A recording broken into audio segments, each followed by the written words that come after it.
6:30 on the dot. I want to thank you all for coming. My name is Dan Mock. I'm the chair of the Nebraska City Tourism and Commerce Government Affairs Committee. On behalf of the committee, we offer you our warm welcome to candidates and our guests here. The NCTC Government Affairs Committee is described more in detail in the program, but in general, we've been meeting for the past 2 years on a regular basis. We meet during the session, the state legislative session. We've taken positions on legislation that affects or could affect Nebraska City and the businesses therein, and including driving to Lincoln and testifying on or against bills. We testified against 2 that would have attacked Labor Day or Arbor Day, which why would they attack Arbor Day? It's the only holiday that we own in Nebraska. But we've been active that way. We think an informed electorate is a safeguard of democracy, and we appreciate you being here for that same reason, to become informed about candidates that are running. Now, we have invited just the candidates in contested races. The races that were only one signed up, you know, they probably going to get elected. And we had 13 or 14 in contested, so we made that decision not to disparage their willingness to be here. We have 2 over in the back for County Commission, Jaron Sorensen and Rick Freshman. And the other district, District 1, is contested, and we'll have those 2 up here in a minute. They'll start the thing. There's other candidates that are elected, and I've been trying to figure out, well, Cole Sharp is here. He's running for City Finance Commission. If you're a betting person, bet on him, because nobody's running against him. There's always a write-in chance, but my money's on Cole. And thank you, Cole, for being willing to play an important role in the community, and certainly following Gloria Clever will be a tough challenge. I tried to keep track of other elected officials that have been coming in here. I see Lisa Cheney, who is a current member of the school board that is not up for re-election. Are there any others that I didn't see come in? I don't want to miss anybody. I want to acknowledge your willingness to serve your community. Jeff Reel. Nick Schmidt. Jim Nimitz. Jim Nimitz. I'm sorry, I didn't. Oh, Carrie Suganol, sure. The lights up here are so bright I can't see the microphone. Patrick Wellings, City Parks Commission. All right, that pause there, boy, you got them all. Thank you all. Let's give them a hand for their service. I'd like to welcome Doug Friedley, the Executive Director of the Lewis and Clark Visitor Center. He's tonight's moderator. It would take 30 minutes to describe his involvement in his community over the years he's been here. We're not going to take that 30 minutes because we're trying to save every minute for the candidates tonight. Suffice it to say, we're honored to have him as to be a moderator here, and thank you for your service tonight, Doug. We'll turn it over to you and get this ball rolling. The first 2 candidates for County Commission. Please take your seat. Thank you, Dan. As Dan said, the purpose of tonight's forum is for us to learn more and hear from all 14 candidates that were invited here tonight. I'm not sure they're all here. We'll address it as we get into it. We voters need to make informed decisions. The election is 13 days away, and so the primary election, so we need to be prepared as we go into the voting booth on May 10th. This event, forum, is being recorded. It's being recorded on NCTC's Facebook Live, and so just be aware that it is being recorded live, and then later it'll be uploaded to YouTube TV. So for those of you who want to share with your friends what you heard, they can hear it firsthand. We ask that you in the audience be respectful. This is not a debate. This is not a political rally. This is no cheering, please. No jeering. Please be respectful. And no applause, except at the end, I'll have you applaud for all the candidates as they finish their presentations. The committee has prepared some questions, and it'll help answer the who and the why and the what and the how for each of these candidates in a very brief manner. They're only going to have a few minutes to answer these questions. So again, we're going to try to keep this moving so we can finish up in 2 hours. Ms. Amy Olmgood and Ms. Pam Frana are our timers, so they're going to hold up a timer, cards for the candidates to see, to count down when their time is about to end. There will not be time for any questions from the audience. We're talking about maybe another forum later, close to the general election, that could allow for that, but for tonight, you're just asked to listen and take notes. Okay, so as shown in the, last night, I think if you saw the news press, there was a sample ballot in the news press, and as shown on there, there are various candidates for various offices. So tonight, the two candidates running for County Commissioner District Number 1 are here with us tonight. So we're going to start with Mr. Gettinger, and I'll ask you, please introduce yourself and tell us why you're running for this office, and you have 2 minutes. Well, my name is Dan Gettinger, and I am a lifelong resident of Odo County. I'm the former owner of Kimmel Orchard. I have government experience as an Odo County Commissioner for 8 years, from 1999 through 2007. Been on city staff with the City of Nebraska City as the head of the Building and Zoning Department and the Public Properties Director. Then I went to Gretna, Nebraska for the last 6 years as Development Services Director, leading the Economic Development and Building and Zoning Departments in that city. Currently serving on the Nemaha Natural Resource District Board. I also am serving on the Nebraska Planning and Zoning Board as the second vice president. In my career, I've been involved in road and bridge design, oversight maintenance, working with the NDOT and federal aid projects for the counties and the cities. I'm a licensed arborist with the Nebraska Arborist Association. I'm a member of the Apple Corps Chorus. I'm a director of the St. Mary's Catholic Church Choir. As you can tell, I have a passion for life and also for county government. I enjoy wearing many hats and moving in a lot of different directions. I enjoy working with elected officials, with employees, and citizens of the community to help solve problems. Understanding challenges and finding solutions is what drives me. Mr. Thurman, same question. Introduce yourself and also tell us why you're running for this office. Can you guys hear me out there? No.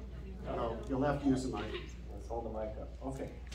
Hi, I'm Jim Thurman. First, I want to thank everybody for having this here and all of you for coming out here. It's very important that you are hearing us and passing on the word of what you like and don't like. My name is Jim Thurman. I am the current District 1 County Commissioner. I also grew up here in Nebraska City, spent most of my life here. I went to school at UNL in Lincoln. I graduated. I worked the short-term social services at Nebraska. I moved back here to raise my family. I have a wife, Carol, who is a counselor here, psychologist at both public school and at Lord's Central. And we have 2 children, both in college, and we are hoping that we can help pay some of their debt down, that they don't have such a large debt when they graduate. I moved back. I bought the family business. I ran a family business for 30 years. And when I first moved back, a person said, hey, you should run for the Chamber of Commerce.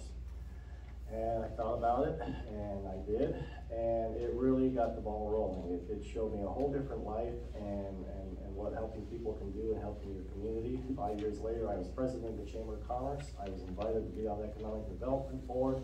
For 9 years, I was the treasurer on that. I started the Steamboat Trace Trail Association, and in 3 years' time, we wrote 2 grants and we built a 21-mile bike trail. A little later on, I started a youth mentoring program for kids K through 6, and being a track and field person at Nebraska, this was geared for kids setting goals and for showing up to every practice and and meeting those goals. I currently coach the Lord's Central Catholic High School varsity track and field team, and I enjoy working with kids. I enjoy working with people and finding solutions for them. Thank you. Okay, next question for you, Mr. Thurman. We'll start with you. What do you see as the top issues or challenges or opportunities of this office? You have 3 minutes.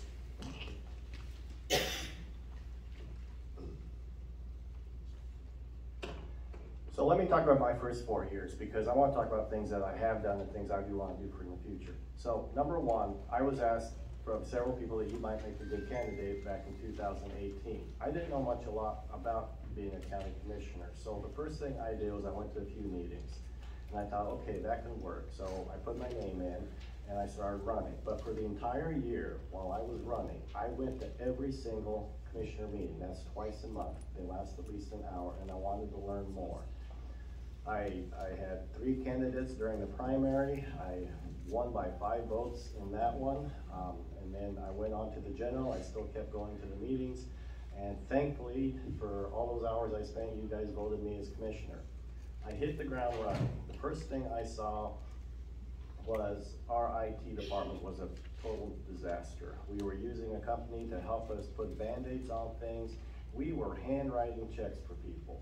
And now we have a software program. We have a person now who bundles our software, who now gives us a budget of when to buy equipment. And that's been a huge thing. The other thing that really frustrated me was because only two commissioners can meet at a time, nobody else got to work on the budget. So we now have open hearing budgets, and every single department head has to come to us, and we all get to listen about what is important in their department, what they need money for, what we can cut money for, and it makes our commissioners work better. This was never done in the past, and it is done now, and it makes huge differences on what we can do. The inheritance fund. We have about an $18 million budget, and at times, looking through the past, there's been $4 million sitting in the inheritance fund, and there's no transparency on it. Nobody's taking the money, it's fine, but we need a transparency on it. So I lowered our reserve. We didn't have a reserve, but now we have a 10% reserve on this, and that's for if we have like that bomb cyclone that happened once before. And now we have money, so we're not gonna have to raise taxes, but there is a reserve. The second thing I did, which was really important, was we take 25% of the inheritance fund that comes in each year, and we put it in the structures and bridges, because before, we couldn't finish projects if they overran the current year. The final thing is I started, and then I'm gonna run out of time here, but the Keno funds that we get in were not being used properly, and now we offer 2 grants that I wrote. One is a social grant, and one is an economic development grant. One's a matching grant, but they're only startup money. But now we have associations and communities that can now do projects for everyone in Odo County that can benefit us all. Thank you. Thank you. Mr. Gittinger, same question. What do you see as the top issues, challenges, opportunities for this position? 3 minutes. I would think the biggest challenges that I see are the tax base in the county. The county is growing, but the tax base needs to grow in order to be able to lower taxes for everyone. Economic development is the key to that. Through my experience where I currently work, there's several methods that can be used to entice, to help bring development to the community. Part of it will be you need to find a partner that will be able to develop to create a development that maybe they can't afford the whole thing, and so there's work that needs to be done with the utilities and with the cities and with the county for the infrastructure to build out to those areas where this possible development can happen. There are SRF loans, which is a state revolving fund that can be used with very low interest to help build these roads and build these sewers and water services out to those areas in order to get development going in the community. That will bring jobs to the community. That will be able to, over time, to help lower the taxes for all the community. You know, this community is a farming community. It's an agricultural community, and we have to try and get some of the heavy lift off of those farms that are paying that significant tax to support the area. Another thing that I would I really have a strong feeling for the employees of the community, or the employees of the courthouse, and of the other elected officials there. I know that it's a close-knit group, and I really enjoy working with those types of folks, and I think I can support them and help them through the budget process. And also, I know that they understand what each of their offices need, but to help them see the bigger picture. I think that's important, that it's not just all about one particular office, but the whole office, the whole courthouse needs to be supported and have a vision of where we're headed in a direction.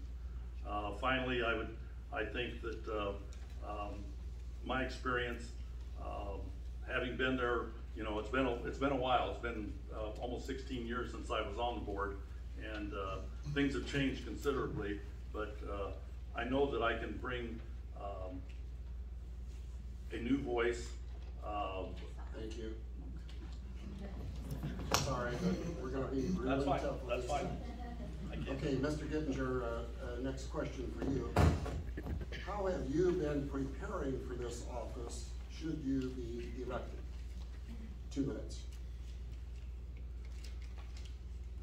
Well, with my current position, I'm not able to attend meetings, but I do follow the board meetings minutes when I can. There's not a lot of opportunity for me to work. I am going to be giving up my current position in Gretna at the end of this year, so I will be making an attempt to attend board meetings later this summer and the fall as we move forward. The board it's a solid board. When I was on before, it was a 3-member board, and I think the 5-member board has worked out very well. There's a lot of duties that people don't understand that commissioners have, and there's a lot of things that are involved with, from everything from zoning to economic development to even down to the ability to help people that are in need. I mean, the county is kind of the last resort when it comes to social service work. When there's bills that can't be paid and things like that, the county is that entity that can help with those types of things. So that's pretty much what I feel is the important thing. Thank you. Mr. Thurman, same question. How have you been preparing for this office should you be re-elected? Sure, thank you. So first of all, I want you all to know that if you have any questions about anything, you can go to the Odo County government page, and my email address and my phone number there. Please feel free to contact me. I will meet with you. I'll talk to you on the phone. We'll go have a cup of coffee. Any that's available. Well, let's talk about what I'm doing now. Let's talk about yesterday morning's meeting. We had 75 people show up that are concerned about a windmill turbine farm going in their neighborhood. And we slowed things down. We put a moratorium on there. The board asked me to do a review, giving me 12 months to review our current regulations on all energy sources and what we're thinking is going to be in the future. We're also working on ARPA funds. That's the American Rescue Act. And we have $3.1 million. The city has $1.3 million. We have 3.1. And obviously you're seeing some reconstruction going around the courthouse, but let's build houses. And we have to do this for all the counties, but Nebraska City has the highest number of old houses of all Class B towns in Nebraska, and we're building the fewest houses. So Rick Freshman and Dan Mock came to us with an idea that we can have incentives for people to build 3 or 4 homes. I want the city also to get in on this too, but think about if we can build over the next 2 or 3 years, and this is only using a portion of that money. If we can start building houses, because do you know how many people commute to Nebraska City to work every day? 3,000 people, and we have a population of 7,000. Almost half of our population, we have people coming in to work. That's property taxes if we build new houses. That's new workers coming in and staying. It's sales tax. But we need to start generating some things. So I am already working. Thank you, Mr. Thurman. Please join me in thanking both of these candidates.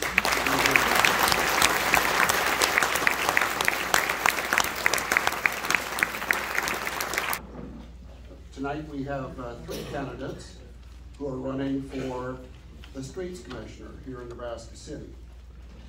You voters will vote for one. You'll vote for one of these 3. 2 will advance to the general election in November. Mr. Cheney, we're going to start with you. Great. Please introduce yourself and tell us why you are running for this office. You have 2 minutes. Okay. My name is Joe Cheney. I'm running for Streets Commissioner. I'm a lifelong resident of Nebraska City. I'm a graduate of Nebraska City Public School with a class of 19. Hold the mic a little closer.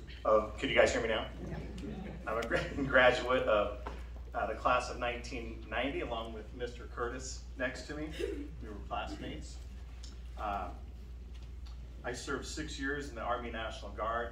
I attended Peru State College, and then I started my career in the IT field nearly 28 years ago. And I am married to Brooke Cheney, and I have a 16-year-old daughter named Lucy and a 12-year-old son named Luke. I'm seeking the position of Street Commissioner. I am a lifelong resident of Nebraska City, and I think it's important. I volunteer with youth sports. I volunteer at my church. I volunteer at my kids' school, which is Lord's Central Catholic. And I think it's just important as citizens that we get out there and do what we can for Nebraska City. I love this city. I've lived here for most of my life, and I think has a tremendous amount of potential. With my current positions, I work for Odo County in the IT department, and I've been there for a couple years. I spent nearly 18 years at the Arbor Day Foundation. Both of those positions, I spent most of my time heading the IT department, working with budgets of hundreds of thousands of dollars, managing people. So I think a lot of those skills will definitely carry over to the city commissioner position. Thank you. Mr. Curtis, same question. Please introduce yourself and tell us why you are running for this office. As you said, my name is Kurt Curtis, born and raised here in Nebraska City, graduated in '90 with Joe. After high school, I went into the U.S. Army, and in 2016 I retired with 28 and a half years in the Army. In those 28 and a half years, I've served 2 years in Iraq, 2 tours in Iraq, 2 in Afghanistan, and 1 in Bosnia. Happily married to my beautiful wife, Carissa, formerly from Auburn. We have 2 wonderful boys. One is 27. Just found out this morning that he's getting promoted to captain. And I have a 22-year-old that stays at home with us currently. I currently work for the Nebraska Department of Transportation here in Nebraska City, full-time and part-time. I work with, for the Nebraska City Fire and Rescue. I serve on the church board at the First Presbyterian Church, and also in my 28 years in the Army, I've served in many different leadership roles throughout my career. I also assist the Odo County Emergency Management Office during severe storms. After my retirement, sat down with my wife and I told her that I wanted to come back to Nebraska City and retire. And because that's always, Nebraska City always will be, always has been my home, away from home. Why I want to become a street commissioner is because I want to give back to the community that's given back to me. Thank you. Mr. Swanson, please introduce yourself and tell us why you're running for this office. Friends, teachers, workers, it's great to be back here at Nebraska City High School. I've been here many times as a student. I traveled 2,000 miles to the west, and I traveled 2,000 miles back to run for street commissioner. Because the street department workers are the saviors of civilization. In 2019, they were working. In the darkness of the pandemic, they were working. To stand for them, to speak for them, to plead their cause is a great honor and a labor of love. And in the best wishes of Nebraska City, I'm pleading with everyone in this room and with all workers in Nebraska City to put aside your political differences and come together so we can build a community, not spill water, to build a community of prosperity, growth, and peace for everybody. Now, I'm not a banker's son. I don't have my name on a building. Before I got a job at Honeywell and ran for this office, I was a tour guide at the Nelson House Museum. And in my service there, I learned that our biggest strength is history. And I think there's a big problem right now. And I'm going to build on our history. But I think you guys know what I'm talking about. Mayu Cabin is our only multicultural museum, and it's not open. It's not going to be open for Arbor Day. Because of the flood of 2019, it overwhelmed the drainage pipes. There was spillage, there was damage. They already sued us. They already sued Nebraska City. The judge threw it out. I mean, these people are, this cabin, this museum, they're on their knees right now, and they need help. And, you know, I think when you're on your knees, just don't give up. You look to the sky. And the Nebraska City Street Department is coming. They will arrive. And I'll tell you something. They will come through the rain. They will come through the snow. They'll come through hellfire to your rescue. Their safety is a top priority. It is a dangerous job. You're more likely to die on duty than a police officer is. And that is why we need to do everything we can. Automation and drones. Thank you. Thank you. Mr. Curtis, we'll start with you with the next question. What do you see as the top issues, challenges, opportunities for this position? You have 3 minutes. As always in that, in any issue or anything like that is money. Budget-wise and that, obviously, you know, limited budgets and that, you can only do so much. So I'm gonna work well, try to really, really hard, get like grants, all that stuff and that, to make sure that one, the city street department is equipped with the proper equipment to do the job right.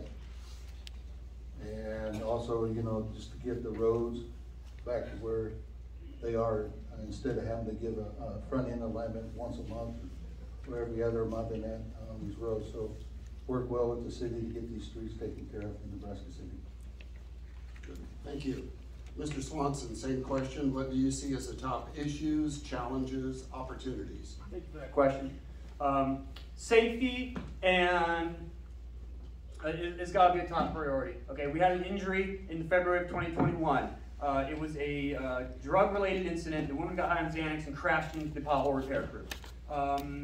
Frankly, I want to look into drones and automation, especially in high-risk areas, whenever possible. But frankly, the condition of our street department is a little concerning. We have 6 gentlemen, who are responsible for covering every single road in town. The accidents are inevitable. We have to do a lot more than we've done. Yeah, you can put up traffic cones, you can retrain. We need to start looking into what technology can do for us. We need to start looking into what else can we do to protect these people. And if I have to be down there myself, I have to put the risk on my own shoulders, I would do that. Thank you. Thank you.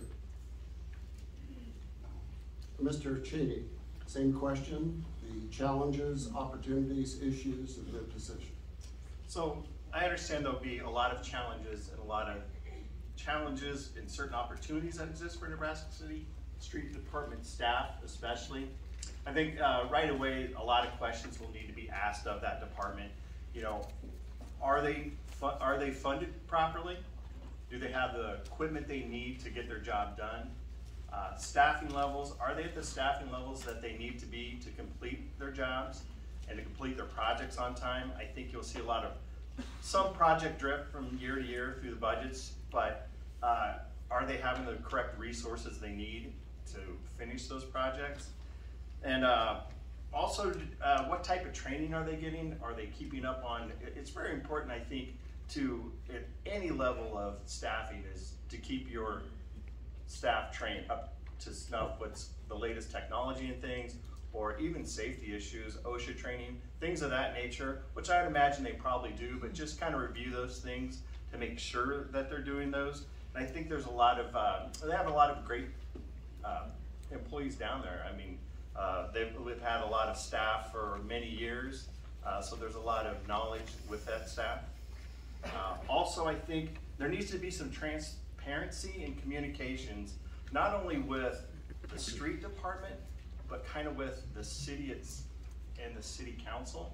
I think there's a wonderful opportunity. I've sat in on some some town meetings lately, and one of the things that were kind of getting thrown around was some web design rechanges for the city and just some communication things.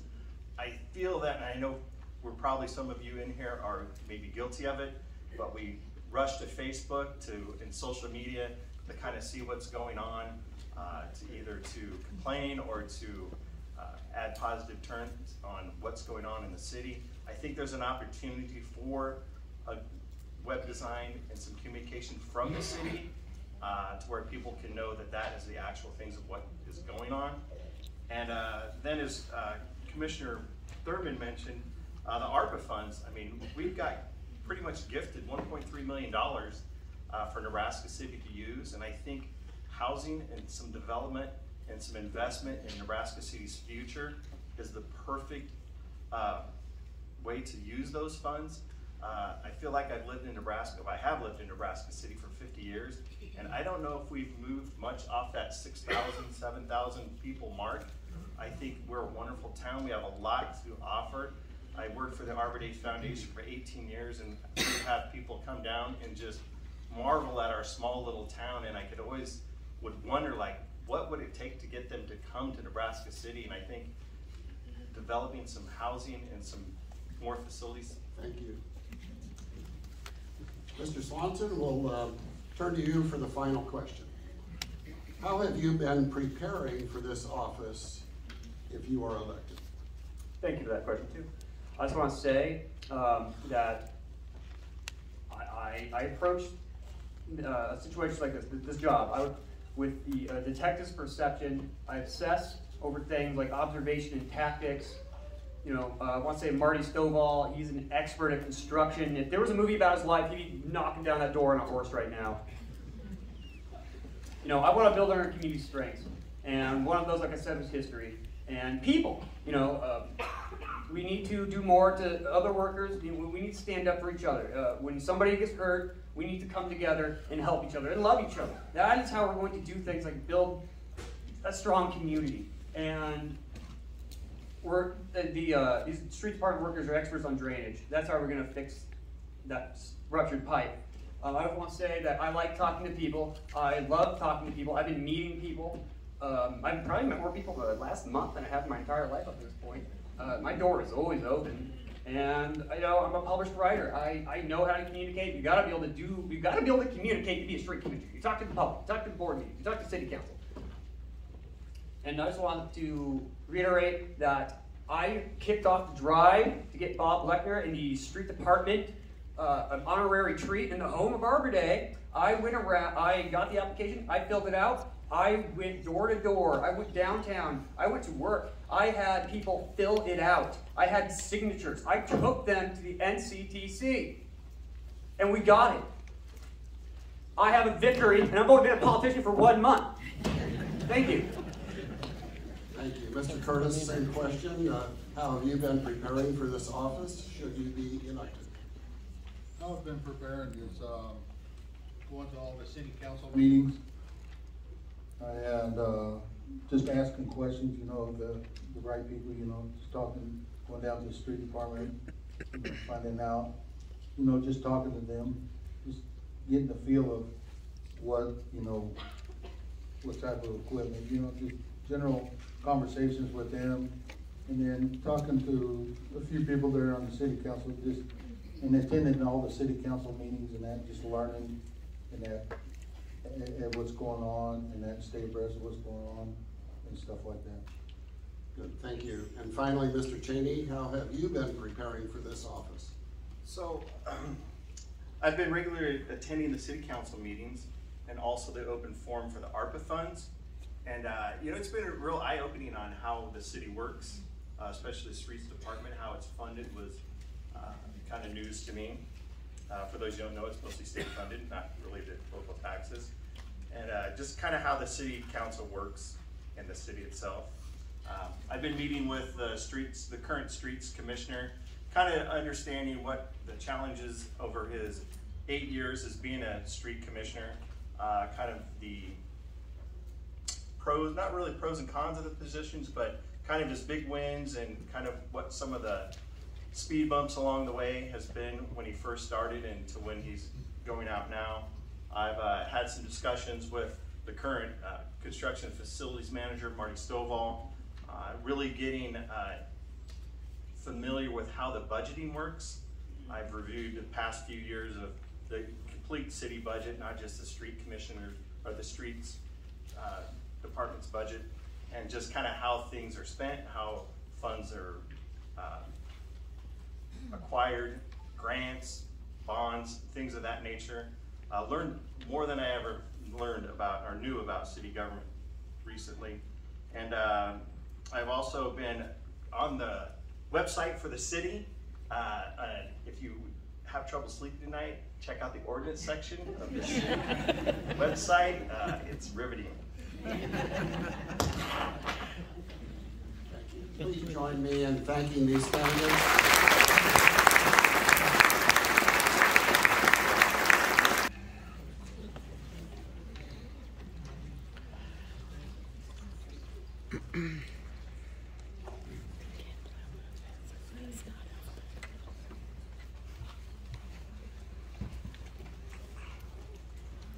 All right, for the final segment, we have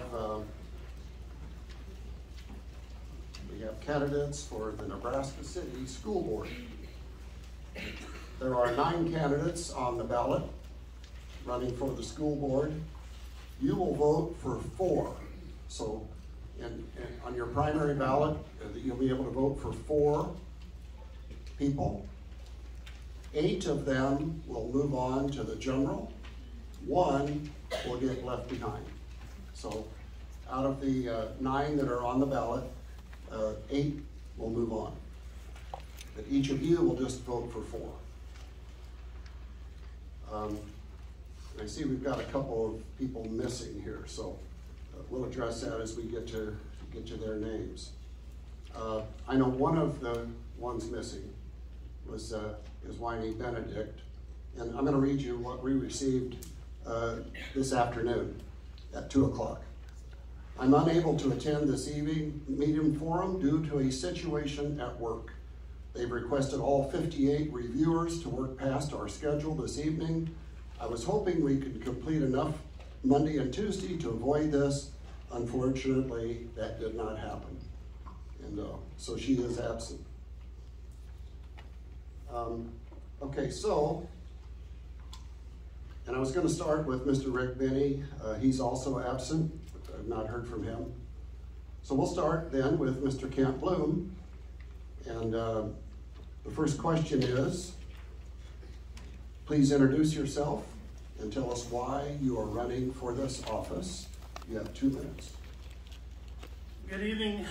I'm glad to see everybody here. And since everybody knows I love public speaking, this is great. My name is Kent Bloom. My wife and I, Stacy, moved here about 20 years ago, and to make this our home together and to raise our family. 12 years ago, or actually 14 years ago, not very many people know this, but I substitute school taught, and I had to change or clarify a law in order to be able to substitute and teach. It took 2 years for this to happen, and it was changed so I could do that, substitute and teach and teach. And I'm very proud of the time I spent on that.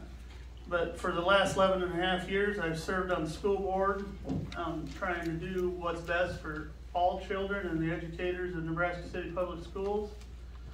Some of my personal beliefs had to be laid aside so we could do what is best for all children of Nebraska City. My job has been to take care of our entire community, not just the 3 kids I have, or just 1 or 2 issues. Our city has had a lot of change in the last 20 years, and that has challenged how we educate. I am running for the school board to help the students and educators in Nebraska City Public Schools find their excellence.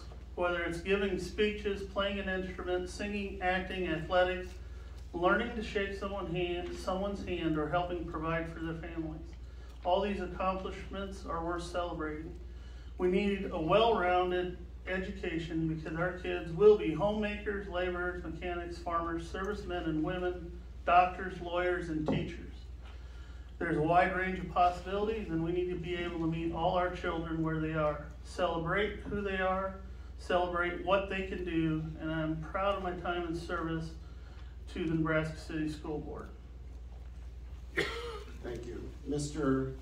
Elson, same question. Introduce yourself, please, and answer why you are running for this office. All right. Hi, everybody. My name is Rob Elson.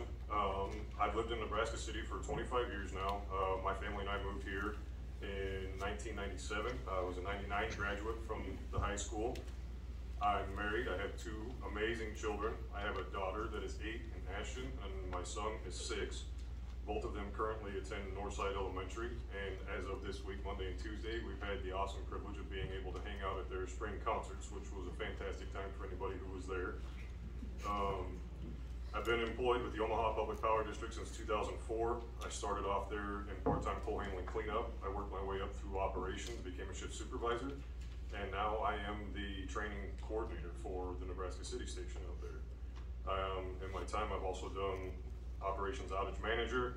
I've done tagging coordinator positions out there. I've done all kinds of different things with them. But anyway, in 2017, I don't know a lot of you people. I kind of look around and see I know a lot of familiar faces out here, but I was paralyzed from the chest down. I woke up one Saturday morning and I couldn't move. It's one of those deals that kind of just took me over, and it was Guillain-Barré syndrome, and it wasn't a pleasant experience for anybody who's ever had to deal with that. It's kind of a bad deal. With that, one of the biggest reasons why I'm doing this is because I'm resilient, I'm strong, and I'm not the status quo. I'm not a career politician. My beliefs for why I'm running is, if you talk to my son, it's because it's more recess. We want more PE and more recess. All joking aside, I'm doing this because I want to be civically engaged. If you've listened to everybody else who's been up here and talked so far tonight, everything has been based on economic development. Where does that start? It starts with our kids. It starts with the young people, and it carries on. We want to recruit the talent. We want everybody who is talented to stay within our town. That's why we're here. That's what we want to do. Sorry. Thank you. Thanks. Mr. Ely, same question. Introduce yourself and tell us why you are running for this office. All right, thank you. My name is Christopher Ely. I've lived in Nebraska City since 2017. I married my beautiful wife 15 years ago, and we have 3 wonderful children. My father worked until his retirement as an automotive and motorcycle mechanic for the Los Angeles Police Department, except for the time he was in the Army, having been drafted to go to Vietnam. My mother worked as a para-educator in the public school district. I've been a full-time professional educator for the last 9 years, most recently as a nuclear operations instructor at a commercial power plant down in Brownville, where I deliver classroom lectures and run immersive scenarios in a control room simulator. Prior to that, I was active duty Navy from the time I graduated California Public High School in 1997 through 2017, Navy. I served 15 deployments on 2 submarines, one of which was turned around on the last day of its patrol, September 11, 2001, returning to sea. I spent the last 4 years of that career as a senior instructor at the Nuclear Training Command in Charleston. I currently serve as a board member, Sunday school teacher, Awana game director, and musician at Calvary Community Church. I'm a conservative in politics, religion, social issues, and economics. I define conservatism to be the belief that our forefathers spent sweat and blood learning hard lessons about the truth, that we must learn from the imperfect knowledge they passed down to us and carefully improve upon it, not to risk the destruction of all they have built through the hubris of so-called progressivism. I love my God, my country, and my family. I'm not only opposed to critical race theory, I hate Marxism and its derivative ideologies, including CRT, root, trunk, branch, twig, and fruit. They are evil in their thinking and ruinous in action. Mrs. Higgins, please introduce yourself and tell us why you are running for this office. Thank you, and thank you NCTC for hosting. I know you have a few other things going on this week, so much appreciated. I am Stacey Higgins. I've lived in Nebraska City since 1997 when my late husband and I moved here to open Nebraska City Chiropractic. I currently serve as the coordinator of EDGE Nebraska City. It's a local nonprofit with a focus on reducing poverty rates in our community. I have two daughters, both are students at UNL and both graduates of Nebraska City High School. They have had a world of opportunities open to them because of their NCPS education. I spend my free time working on things I'm passionate about, and that takes me to why I'm running. I'm running for school board because I'm passionate about public education. I believe in public education. I believe that every student that arrives at our doors of our schools deserves an education that is best for them, regardless of their story, their living situation, or their access to resources.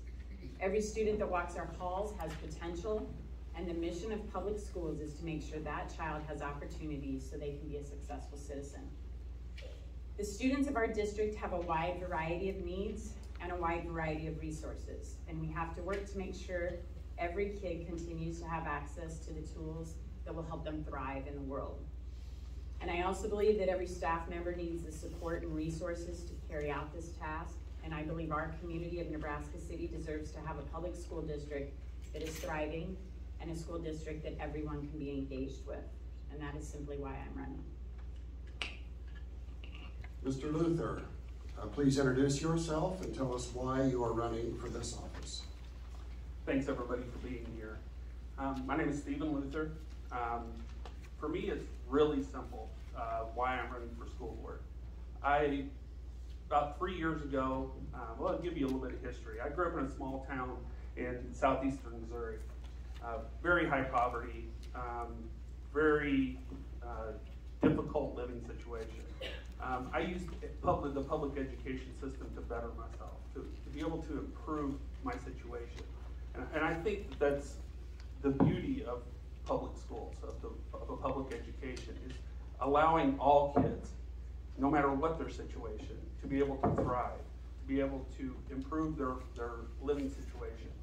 And so I went through public education in K through 12, then I went to community college, and after that I went to University of Missouri at Rolla. Then from there I graduated in 1999 with my bachelor's in nuclear engineering. I went to work down at Cooper as a nuclear fuels engineer, and for 20 years, about 20 years, and then 2 years ago I switched jobs, and I now work for a software company. We provide software to nuclear power plants to design the reactor cores. I've been doing that. My main job is customer support and training, and I provide customer service basically and training to utilities all over the world. For me, it's really simple. It's about the kids. It's that simple. It's about the kids and giving back to my community. I'm not a career politician. I have no aspirations of doing anything further. Thank you. Third candidate is absent, and that is Melissa McClanahan. Mr. Shanholtz, you'll go next, and please introduce yourself and tell us why you are running for this office. Thanks, Doug. I'm Brent Shanholtz, and gotta take just a quick moment to reminisce briefly. Graham mentioned memories of being at Nebraska City High School. I think the last time I was on this stage was for a fun night for the skit competition about 20 years ago. And similar to the movie Top Gun, a couple classmates and I did our best rendition of The Righteous Brothers, You've Lost That Love and Feeling. And I had a great time. It's a great memory. I'm pretty sure we won the skit competition.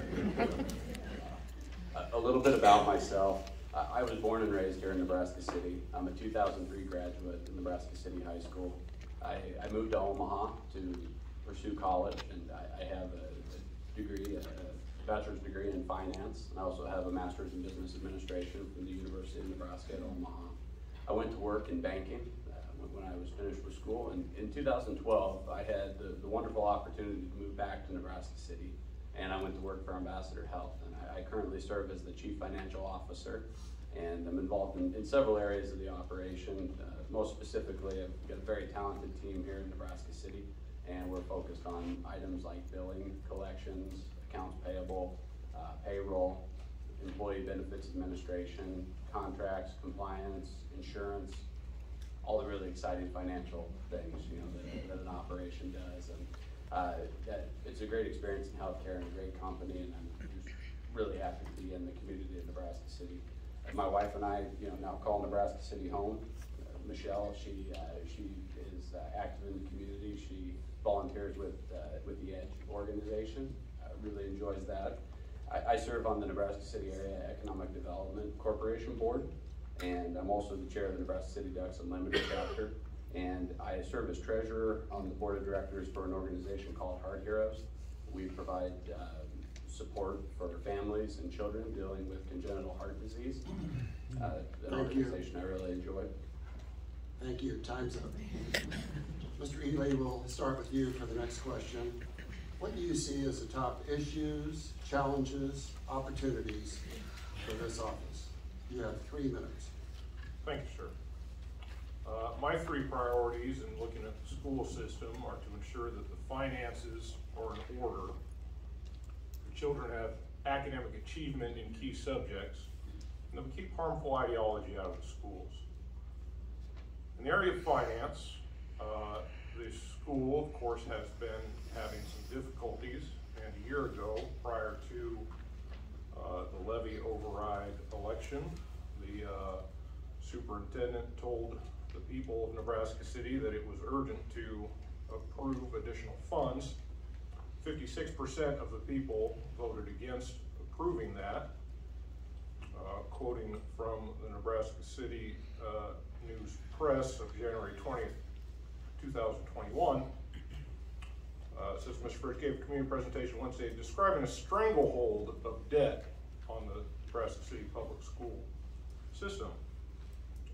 Only a few days ago, April 20th, a new article was published in which he was quoted as saying the financial situation of Nebraska City has improved tremendously, which is great. The school board 2020, or the schools were $36 million in debt in 2020, and this April 20th news article, he reports that the schools are down to $33 million in debt and expecting to be down to $30 million in debt later in the year. What was not mentioned in the article is that was a result of your work for voting and holding the schools accountable and forcing that action to be taken to improve the financial situation. So the credit goes to the voters for that. Next is academic achievement. Nebraska City public schools do not have exceptional scores as published on the state education website. And I have here a graph of performance of all the public school districts in the state. You can see down there towards the bottom, there's a yellow line, right there. And so out of about 245 school districts, that's where Nebraska City sits in forms of academic performance as measured by that. Now you may say that this doesn't account for many variables, and that's true. Education is a multivariate problem that requires careful analysis as to root causes and to involve benchmarking of districts that are performing well. Okay, next, as you heard me mention, the harmful ideology needs to be kept out of schools. And that's in accordance with Article 7 of the Constitution of the State of Nebraska, which states that there shall be no sectarian instruction in schools. The revised... Thank you. Mrs. Higgins, the question is, what do you see as the top issues, challenges, opportunities? We have a couple, but I'm going to frame those as some opportunities. It's no secret that the way Nebraska funds public schools doesn't work. It's a broken model. I think we had 25 state senators vote to just kick the whole model out a couple years ago because it's broken, but we're working within that. We've had some great financial success in the last couple years. Today, our district paid off a line of credit. So funding challenges have created some opportunities, but that's come at a cost. We're not replacing teachers that are retiring. We're reducing some course offerings. So every opportunity has a challenge. Some of the other issues that are happening in our district and across the state is really anyone working in education, retention and recruitment. We have a lot of openings here. We have a lot of openings down the road. We have a lot of openings across the state. To retain teachers, we need to make sure that we are taking care of our teachers, that we're supporting them, that we're offering them adequate professional development time, adequate classroom prep time, all of that. And then to recruit teachers is a culture issue, and this district and the work they've done in developing an excellent culture in the last 2 years is something I'm incredibly proud of. I think our students present some of the most important issues. Post-pandemic world has revealed a lot to us about society. Our students need a lot. Mental health care is a top priority. Academic resources in a post-pandemic world, these are all things that we just have to keep at the forefront. But also that we need to make sure our staff is well taken care of so that they can help move the needle on all of these things. And one of the biggest issues I see right now in Nebraska and in our country is support of public education.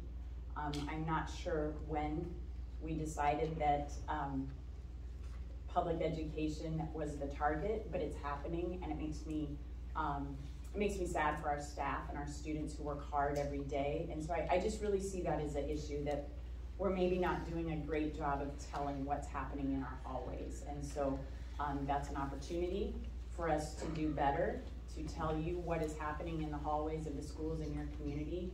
And that is something that I'm really focused on making sure happens in the next term. Thank you. Mr. Luther, what do you see as the top issues, challenges, opportunities for the school board? 3 minutes. There's lots. We could go on for much more than 3 minutes, I'm sure. Some of the main ones for me is, and we talked about, other candidates have talked about the financial situation. I'm not going to belabor that. For me, what it's about is how do we provide the best that we can for our kids? Yes, we have budget constraints. Yes, we're having to do cuts. Yes, we're having to try to get grants and come up with money to pay for things, to give all of our kids, not just my kids or your kids, but all kids, the opportunities to succeed.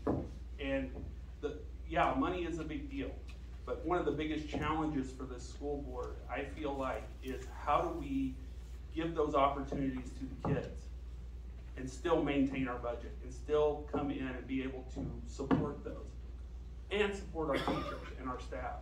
As Stacy mentioned, there's a huge shortage in staff across the state.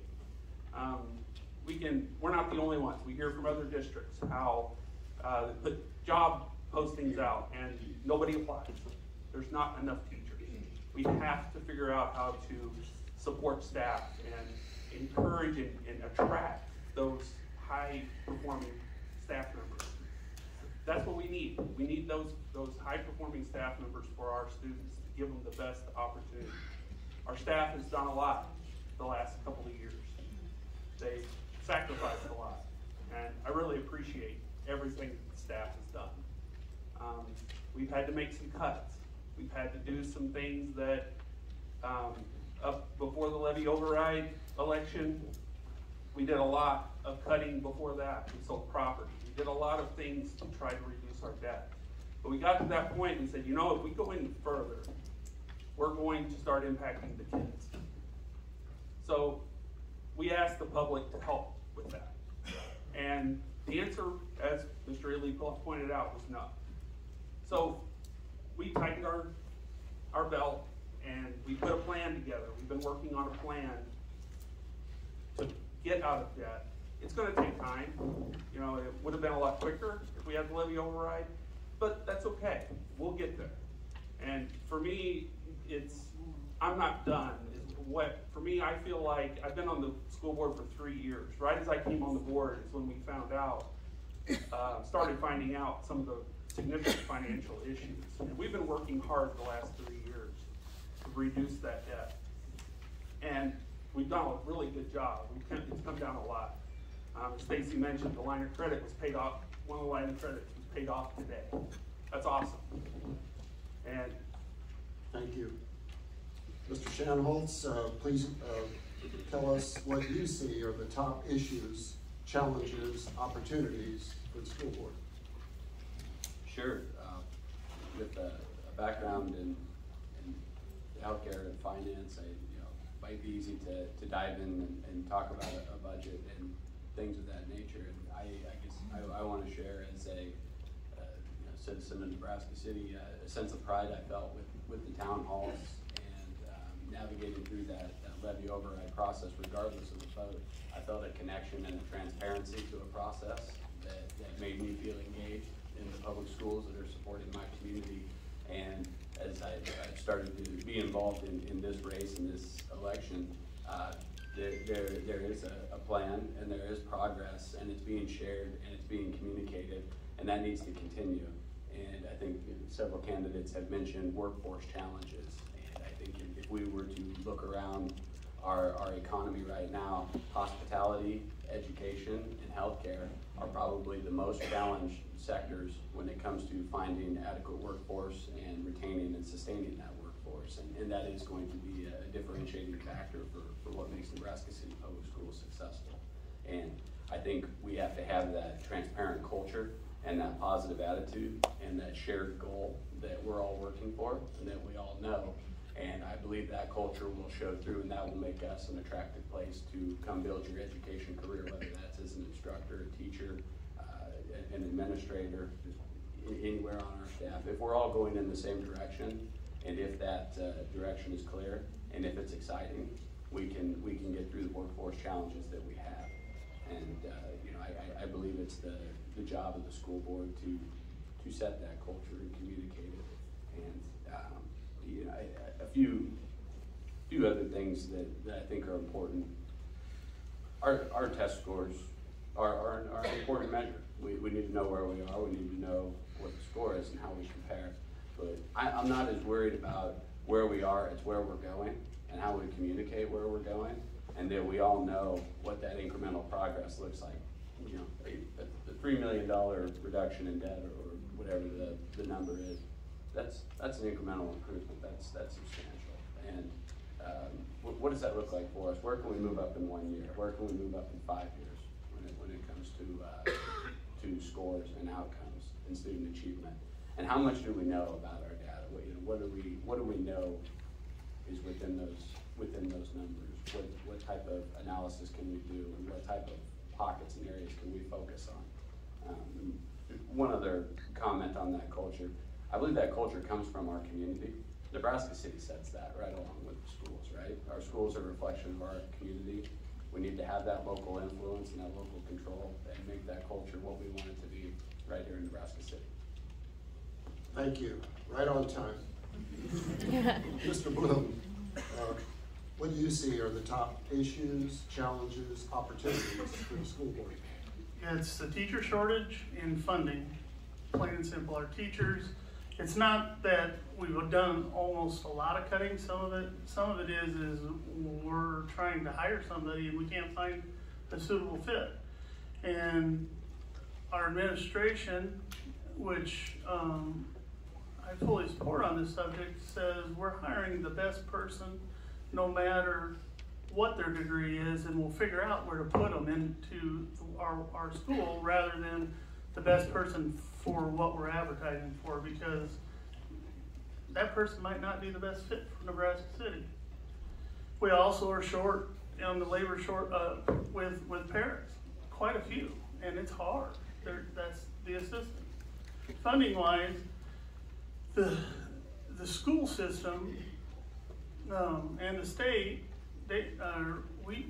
school boards across the state proposed a funding model that would reduce taxes by, well, if it was in effect this year, it would have been $573 million.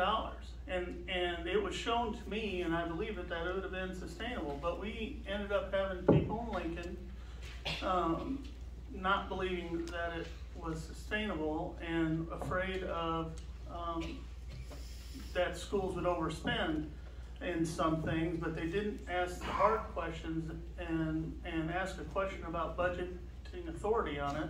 And I'll explain that later, or if you want to talk to me later. But there's no way we could have spent as much money as they said. No school in the state could have spent the money that they were allowing us to spend because of budget authority. The biggest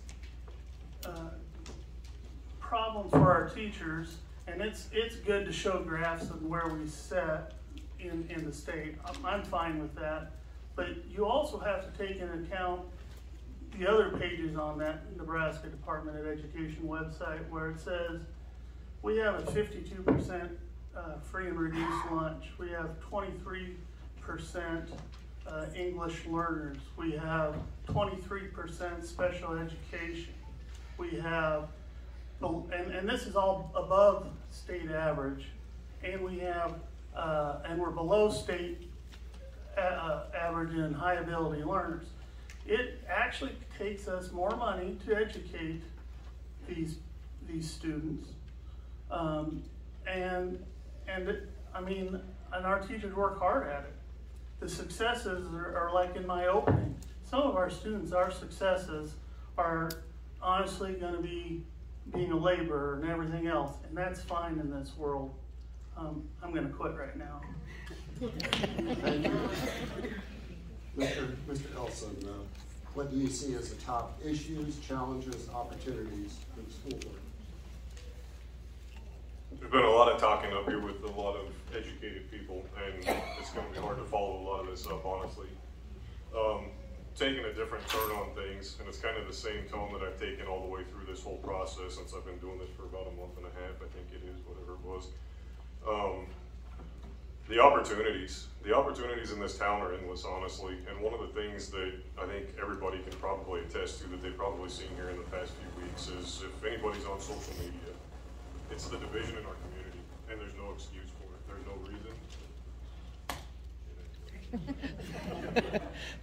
I guess I'm done. My natural defense is humor when I'm doing bad, but anyway. Seriously, the division in our community is one of the biggest challenges I think that I see, and it's not division in like what you would normally think. It's just the popular opinion. You know, people want to say that I don't have the last name, those different types of things. I don't believe in that. I think everybody's got the same opportunity in this town, and I think everybody should take advantage of that opportunity in this town. And how do you do that? You get involved.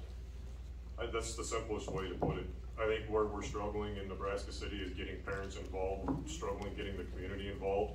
Some of that is based around the simple fact of the transparency issues that we've had.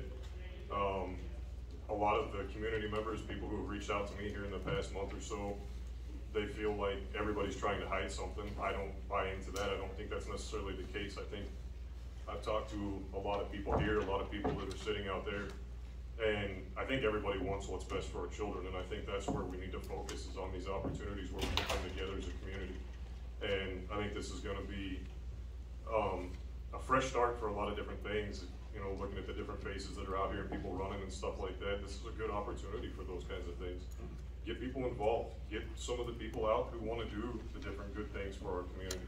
And that's honestly why I'm here, is because I wanted to do this. One of the things that I've learned through, you know, being civically engaged and coaching and all these other things is it all starts with the kids. I've said this before and I'll say it 1,000 times. It literally starts with the kids. And when you see the kids running out of the school buildings, it doesn't matter which ones. If you go to Northside, if you go to Hayward, if you go to the middle school, if you go to the high school, at any given time, what's one of the things that you see? You always see the teachers and the kids high-fiving. You always see them giving hugs. You always see them giving the elbow bumps. That's what I want to see. That's what I want to keep going with on this, and I want to see the pride in our community come forward. And I'll stop there. Thank you. Mr. Shanholtz, we'll start with you for the final question. How have you been preparing for this office, should you be elected? And you'll give me 2 minutes. Thank you.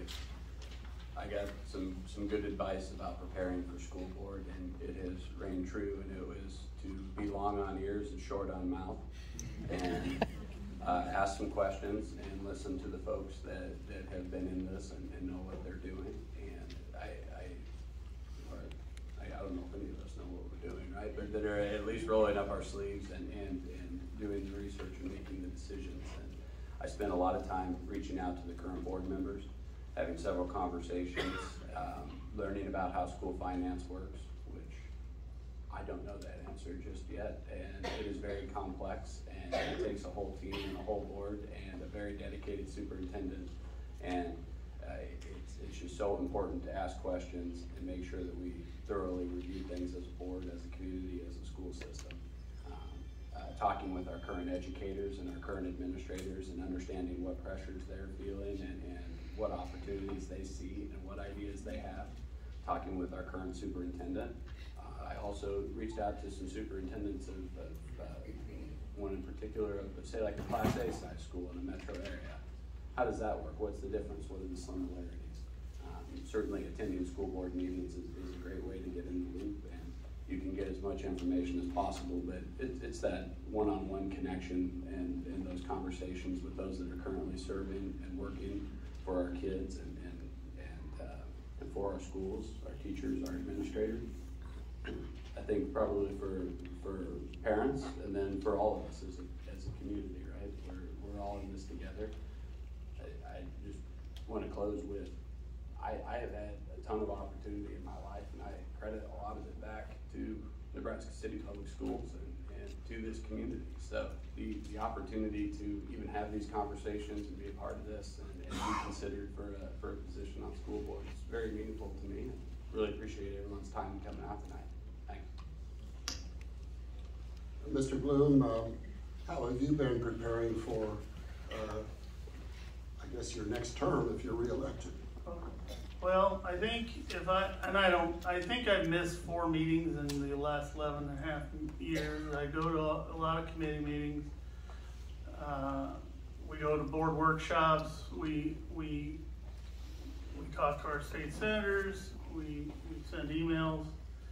That's basically how I'm kind of working to get or prepare myself. But I think the more important thing, and I kind of like with what Rob says about getting pride in our community and stuff. Rob is probably right on. The other part of our budgeting, and one thing I left out is, you heard the county commissioners talk about funding for COVID. Well, schools got that too. We got about $2.3 million, and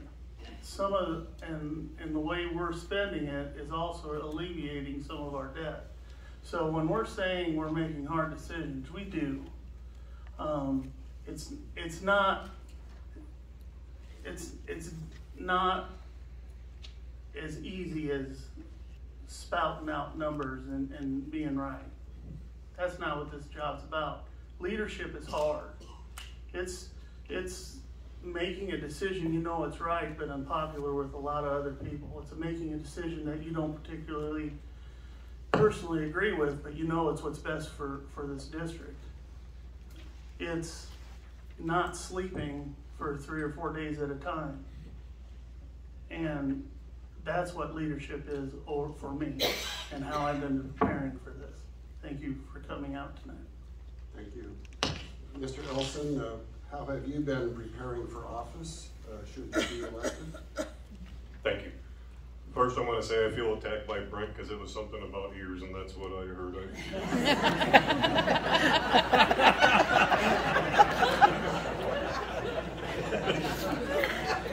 All right, sorry.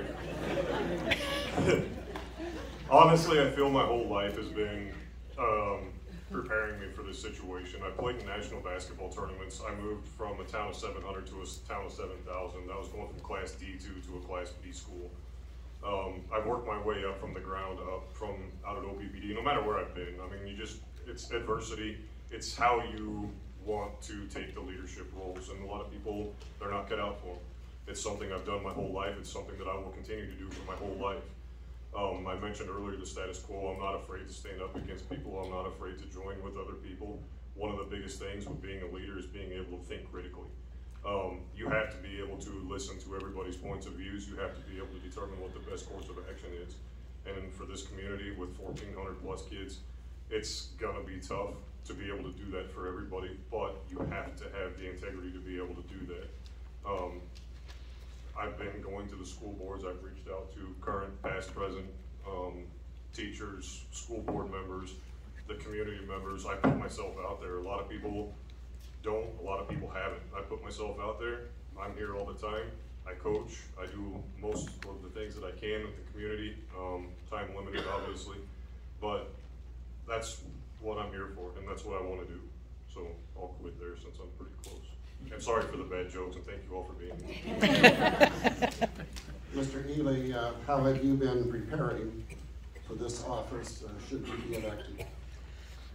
All right, I first really started, I guess, studying things when the health standards came up last year, because I wanted to have an opinion on those and speak at the school board meeting, and I like to be well prepared for those things. So instead of just hearing what people had to say and say, oh, they're bad, we should oppose them, I went and I read through the list of health standards, and the first draft had 1,024 items on the health standards, and after the second draft, they had 805.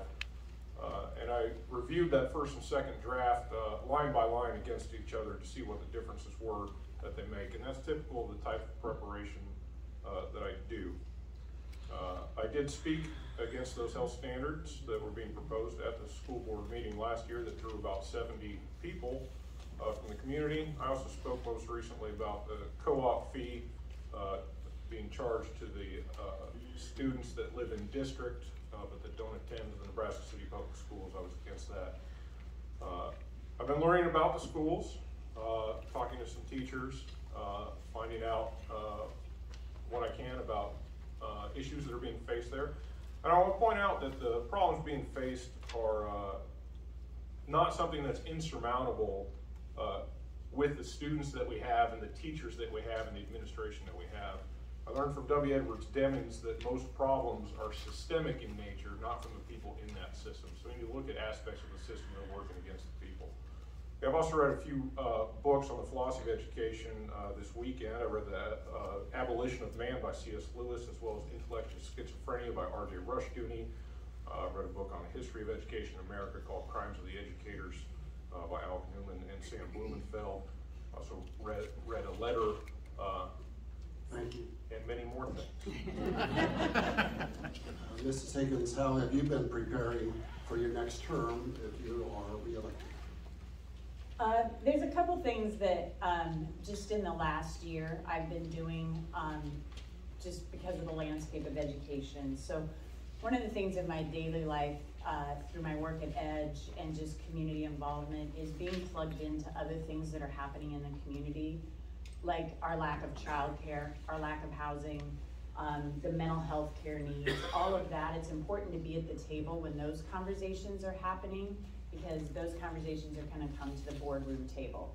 Because when you're talking about teacher recruitment, you're talking about housing, you're talking about childcare.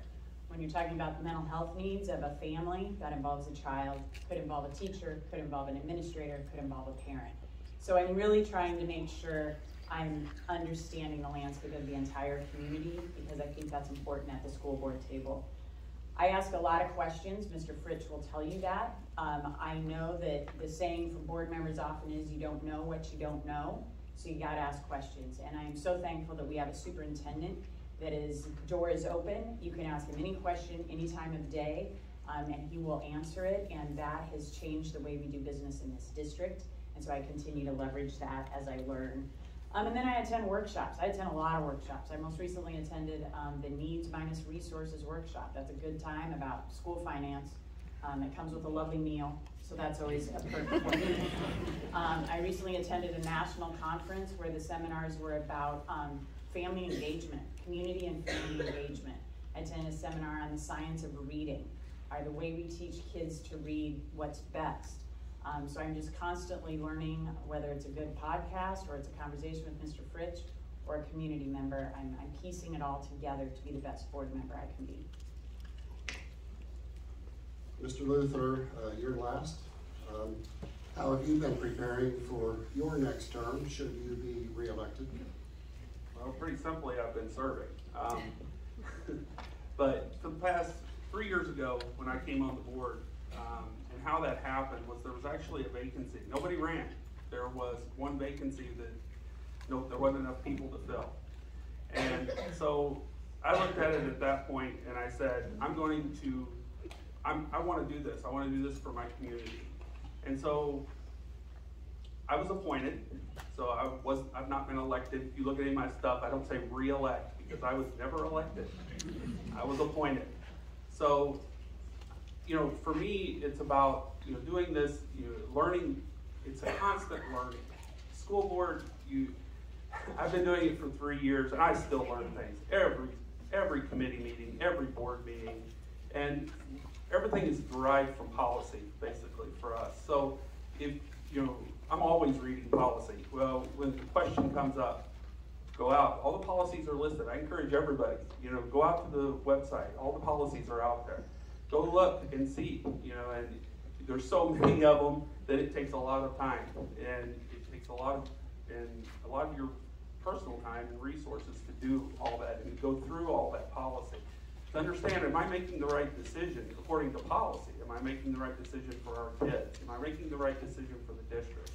When you look at things on the school board, it was really eye-opening for me that you really have to change. Somebody said something to me here a while back. You really have to change the lens at which you look at things when you're on a board like this.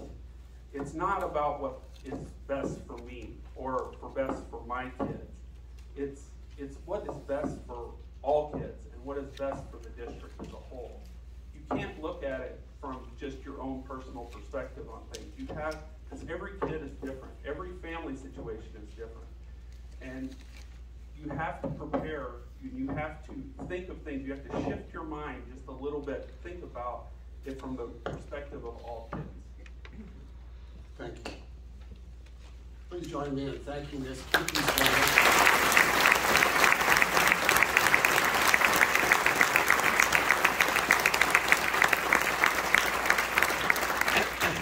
Also, please help me thank someone in the sound booth, a student, and I don't know what grade he's in, but Caleb Logemeyer. Senior. He's a senior.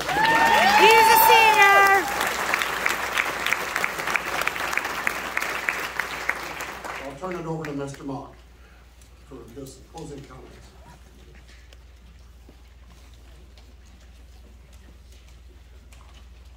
I hope that you all found this beneficial. I certainly did. I learned more about these candidates.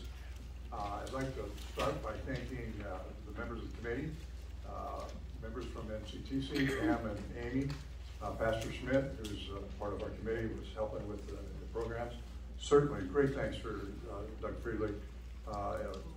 He is one I look up to. I've known him for a long time when I was in Norfolk, and he's with the Community Foundation, Nebraska Community Foundation.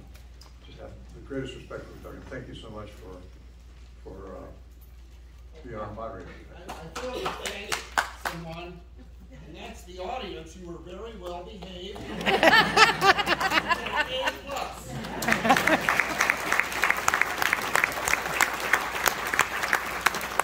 I want to thank you again all for attending. I want to thank the candidates, the elected officials that are here, the ones that are going to be elected. Thank you all for your service. It takes a community to run a community, and if you're not involved, you can be the person on Swamp and Talk that grumbles about everything after the fact, and doesn't throw anything positive out or try to help build anything. The people in this room are the people that are trying to help build the community, and the ones that are in office or running for office are part of those building blocks of your community. I'll be asking the Government Affairs Committee to consider a follow-up event closer to the general election. We'll look at changing the format to have a little bit more interaction. I want us to have special thanks to the Nebraska City Public Schools for allowing us to use this perfect facility. And thank you as well, Caleb. Let's give all the candidates another round of applause.